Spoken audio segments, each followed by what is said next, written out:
La historia de la computadora se remonta a muchos años antes de nuestra era, incluso a miles de años antes de Cristo. Uno de los primeros instrumentos utilizados para calcular fue el ábaco. El ábaco es un artefacto que sirve para efectuar operaciones matemáticas sencillas, sumas, restas, multiplicaciones. Consiste en un cuadro de madera con barras paralelas por las que corren bolas móviles, útil también para enseñar estos cálculos simples. Su origen se remonta a la zona de Asia Menor, muchos años antes de nuestra era. Blaise Pascal fue el inventor de la primera calculadora que funcionaba a base de ruedas y engranajes. El primer nombre que le dio a su invención fue máquina de aritmética. Luego se convirtió en la rueda pascalina y finalmente en pascalina. Este invento es el antepasado remoto del actual ordenador o computadora. Fue en el año 1642, con 19 años, que Blaise Pascal concibió la idea, con el fin de facilitar la tarea de su padre, que acababa de ser nombrado superintendente de la Alta Normandía por el cardenal Richelieu, y que debía restaurar el orden de los ingresos fiscales de esta provincia. Su invento permitiría sumar y restar dos números de manera directa y hacer la multiplicación y división por repetición. En 1645, después de 3 años de investigación y 50 prototipos, Pascal presentó su primera máquina dedicada al canciller de Francia, Pierre Séguier. Construyó una veintena de pascalinas en la década siguiente, mejorándolas con frecuencia. 9 de estas máquinas han sobrevivido hasta hoy en día. Un privilegio real promulgado por Luis XIV le dio la producción exclusiva de máquinas de calcular en Francia. En 1951, la que está considerada como la primera computadora, que se llamó Sally, fue ampliamente comercializada, con el nombre de Univac 1, y comenzó a funcionar con éxito. En 1952, la computadora Univac se utilizó para realizar el recuento de votos en las elecciones presidenciales de Estados Unidos. El resultado victoria se conoció en 45 minutos, luego de que se cerraran las mesas en los colegios electorales.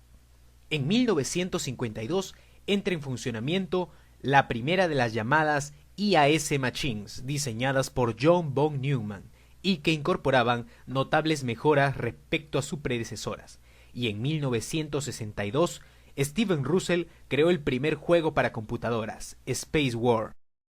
Primera generación de computadoras, 1938-1958. En esta época, las computadoras funcionaban con válvulas, usaban tarjetas perforadas para entrar los datos y los programas, utilizaban cilindros magnéticos para almacenar información e instrucciones internas, y se utilizaban exclusivamente en el ámbito científico o militar. La programación implicaba la modificación directa de los cartuchos y eran sumamente grandes, utilizaban gran cantidad de electricidad y generaban gran cantidad de calor, y eran sumamente lentas.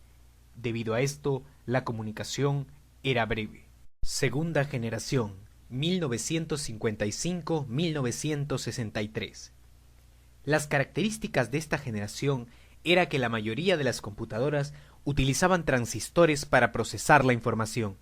Los transistores eran más rápidos, pequeños y más confiables que los tubos al vacío. 200 transistores podían acomodarse en la misma cantidad de espacio que un tubo al vacío. Usaban pequeños anillos magnéticos para almacenar información e instrucciones. Producían gran cantidad de calor y también eran sumamente lentas. Se mejoraron los programas de computadoras que fueron desarrollados durante la primera generación.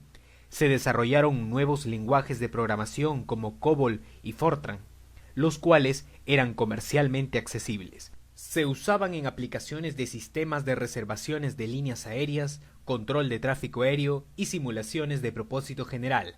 La Marina de los Estados Unidos desarrolla el primer simulador de vuelo, computadora Whirlwind. Surgieron las minicomputadoras y los sistemas de terminales a distancia.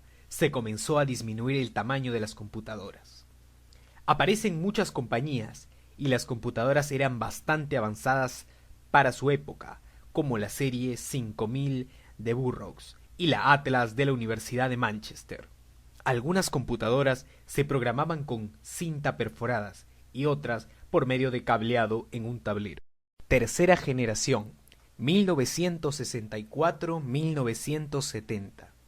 Comienza a utilizarse los circuitos integrados, lo cual permitió abaratar costos al tiempo que se aumentaba la capacidad de procesamiento y se reducía el tamaño de las máquinas. La tercera generación de computadoras emergió con el desarrollo de circuitos integrados, pastillas de silicio, en las que se colocan miles de componentes electrónicos en una integración en miniatura.